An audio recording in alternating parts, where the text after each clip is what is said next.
हाँ, मैं अपने लास्ट वीडियो में कंप्रोमाइज बताया था, डिसकंटिन्यू हो जाएगा था, इसलिए वापस करता हूँ। कंप्रोमाइज में समझौता, to agree to settle a dispute.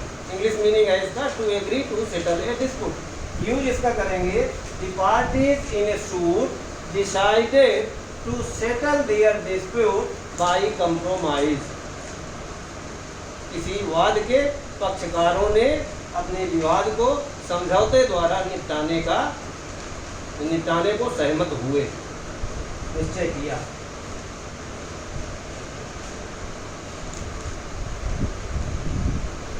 अगला शब्द है हमारा कंसेंट।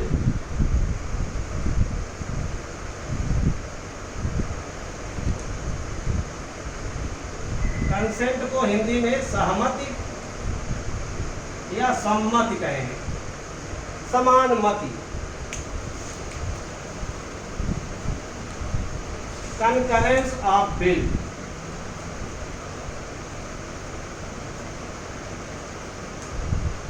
जब दो व्यक्ति किसी एक बात पर एक ही अर्थ में सहमत होते हैं, उसको सहमति या कंसेंट कहा जाता है। धारा 13 कॉन्ट्रैक्ट एक्ट में कंसेंट को डिफाइन किया गया है, परिभाषित किया गया है। आप उसका यही यूज कर सकते हैं। Section 13 of Indian contract act defines consent. दूसरा यूज कर सकते हैं, two persons are said to consent.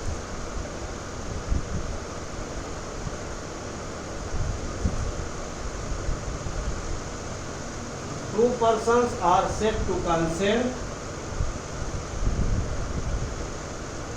when they agree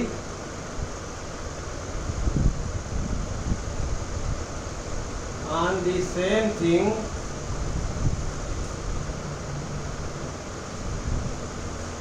in the same sense.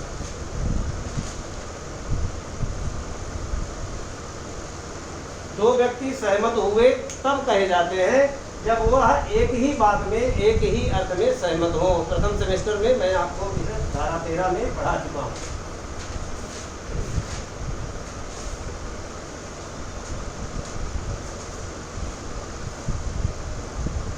अगला शब्द है कंस्पिरेसी।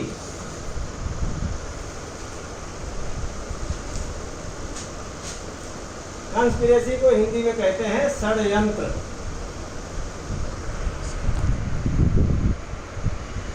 जब दो या दो से अधिक व्यक्ति मिलकर कोई मंत्रणा करते हैं किसी अपराध को करने के बारे में, तो उसको षड्यंत्र कहा जाता है। आपराधिक षड्यंत्र दंडनीय अपराध है आईपीसी में। इंग्लिश में कहेंगे the act of conspiring together.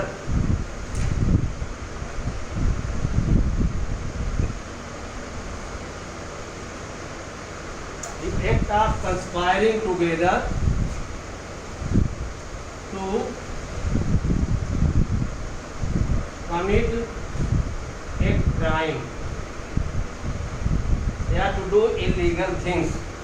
जब दो या दो से अधिक व्यक्ति आपस में मंत्रणा करते हैं कि हमको ये अपराध करना है, ये अवैध कार्य करना है, तो इसको कंस्पिरेसी कहा जाता है।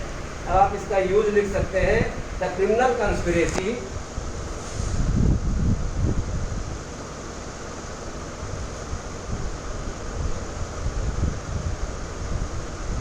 is punishable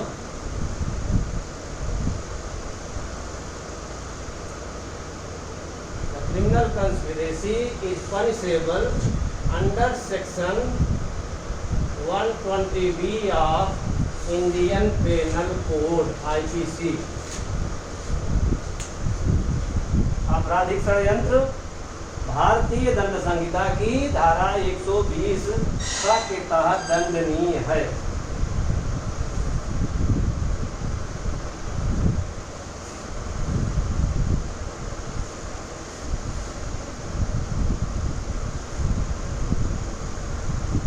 अगला शब्द है contempt.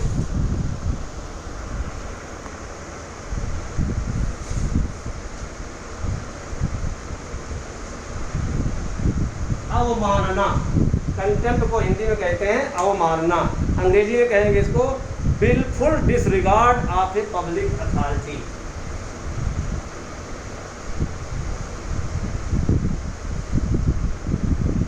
Wilful disregard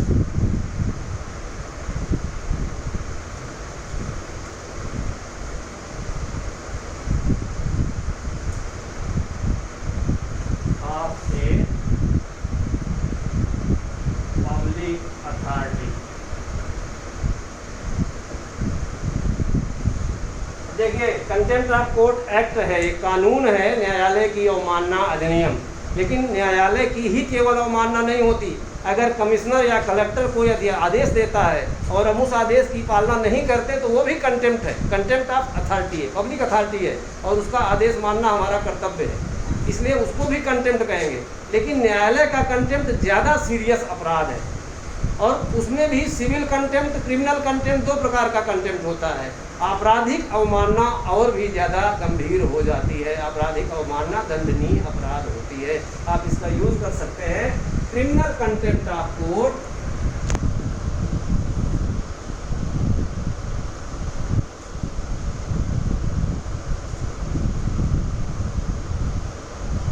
is punishable offence.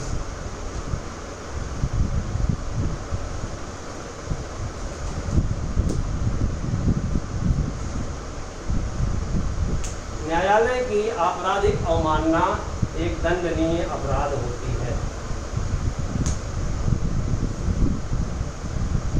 Contingent, अगला शब्द है कंटिंजेंट। 12-13 मिनट हो जाए।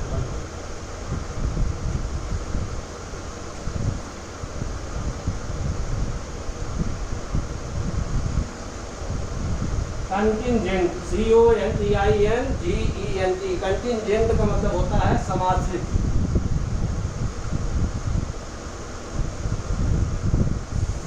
That which may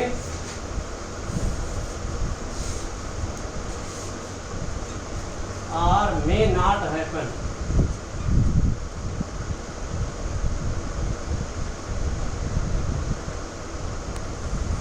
That which may or may not happen.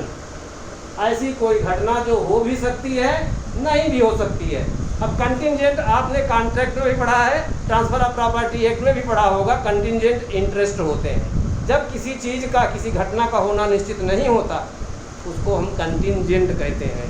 कई बार कॉन्ट्रैक्ट ऐसा होता है कि ए के मरने के बाद मैं यह चीज़ तुम्हें बेचूंगा, इसका मतलब ए जब तक नहीं मरेगा तब तक उसका पालन नहीं कराया जा सकता है। अगर कोई व्यक्ति कहता है कि जब इसका बेटा पैदा होगा तब मैं यह काम करूंगा, तो जब तक वो बेटा नहीं पैदा होगा तब तक वो काम नहीं किया जा सकता। बेटा का पैदा होना एक अनिश्चित घटना है, हो सकता है पैदा हो सकता है पैदा न हो।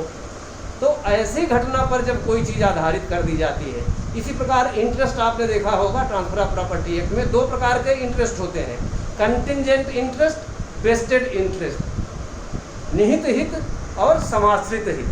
तो निहित हितों को बेचा जा सकता है, ट्रांसफ़र किया जा सकता है, और किसी व्यक्ति के निहित हितों को मरने के बाद उत्तराधिकार में अर्जित किया जा सकता है। लेकिन कंटिंजेंट इंटरेस्ट न तो ट्रांसफरेबल होते हैं और न इनहेरिटेबल होते हैं। उनका अंतरण या उनका विक्रय या उनको उत्तराधिकार में अर्जन नहीं किया जा सकता। तभी किया जा सकता है जब कंटिंजेंट इंटरेस्ट वेस्टेड इंटरेस्ट बन जाते हैं। ये interest has to become vested for getting it inheritable, for making it inheritable. आप इसका यूज़ कर सकते हैं, कंटिंजेंट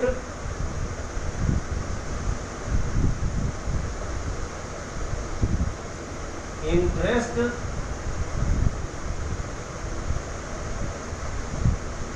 आर नॉट ट्रांसफरेबल,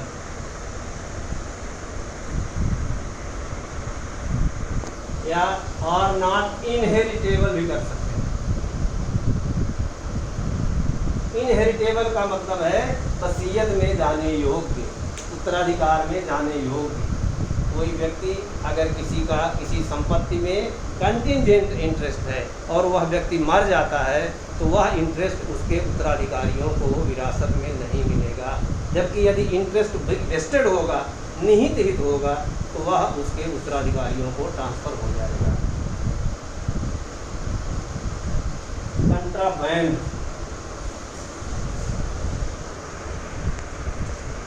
अगला वर्ड है कंट्राबैंड।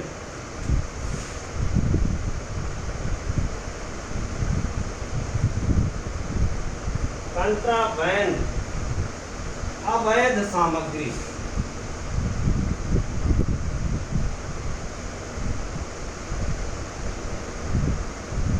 कुछ चीज़ें ऐसे होती हैं जिनको ट्रांसपोर्ट करना, एक जगह से दूसरी जगह ले जाना, इंपोर्ट या एक्सपोर्ट करना निषिद्ध होता है, लॉ द्वारा प्रतिषिद्ध होता है, प्रोहिबिटेड होता है। उदाहरण के लिए नशीली दवाएं, जो ड्रग्स वगैरह होती हैं, इनका इंपोर्ट करना, एक्सपोर्ट करना प्रतिषिद्ध होता है। अवैध हथियार है, गोला बारूद है, ये सब कंट्राबैंड में आता है। अगर इसको कोई यूज करता है, इंपोर्ट करता है, एक्सपोर्ट करता है, तो वह दंडनीय अपराध होता है। और जब वो चीज़ें बरामद हो जाती हैं, जब वो चीज़ें जब्त हो जाती हैं, तो उनको बोलते हैं कंट्राबैंड वाज सीज्ड। कंट्राबैंड या अवैध चीज़ों को बरामद किया गया। आइटम्स दैट आर इलीगल, इसका अंग्रेजी लिख सकते हैं आप, items that are illegal to be transported.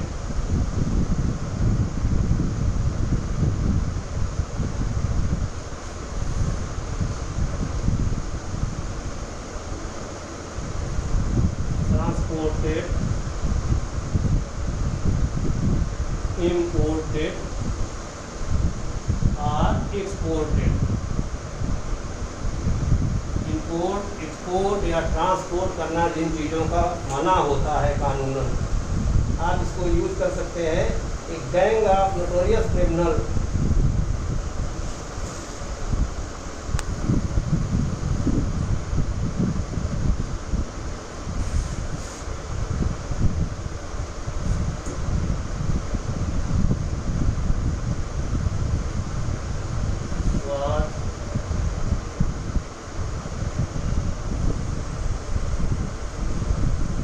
arrested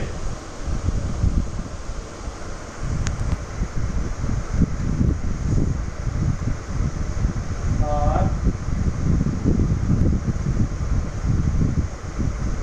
dealing in contraband।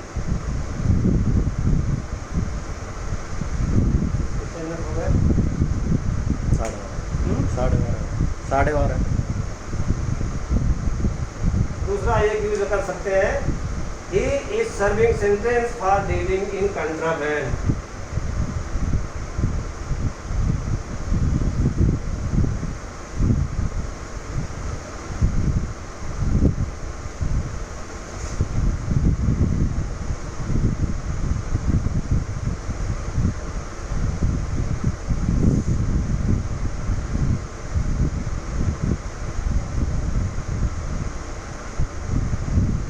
He is serving sentence मतलब वह सजा भुगत रहा है, और डीलिंग इन कंट्राबैंड अवैध चीज़ों के आदान प्रदान, डील करने के लिए, समव्यवहार करने के लिए वह सजा भुगत रहा है।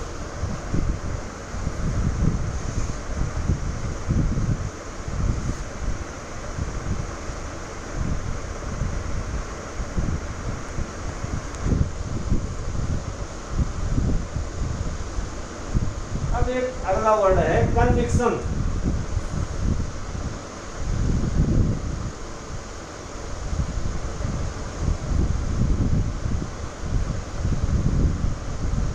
दोष सिद्धि, और कन्विक्शन का मतलब दृढ़ विश्वास भी होता है।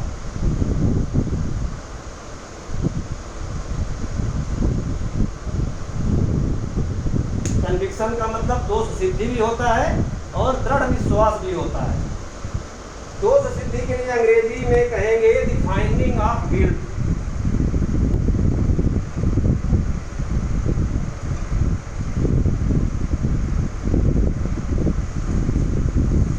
और इसको कहेंगे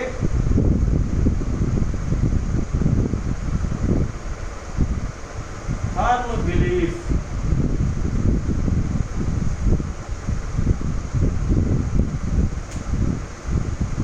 इसका ऊपर वाले का यूज अगर दोष सिद्धि के हिसाब से लिखना है तो आप यूज लिखेंगे in the light of evidences.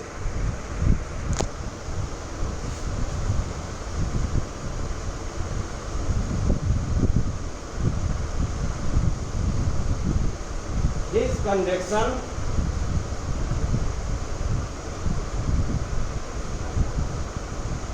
seems certain।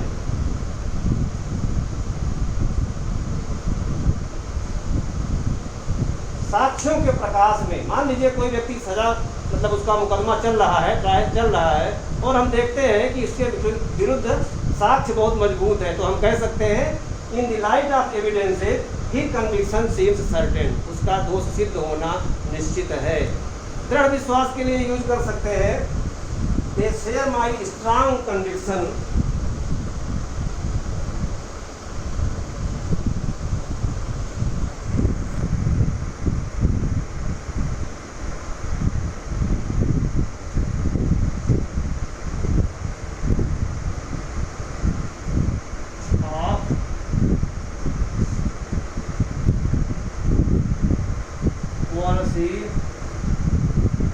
being misguided।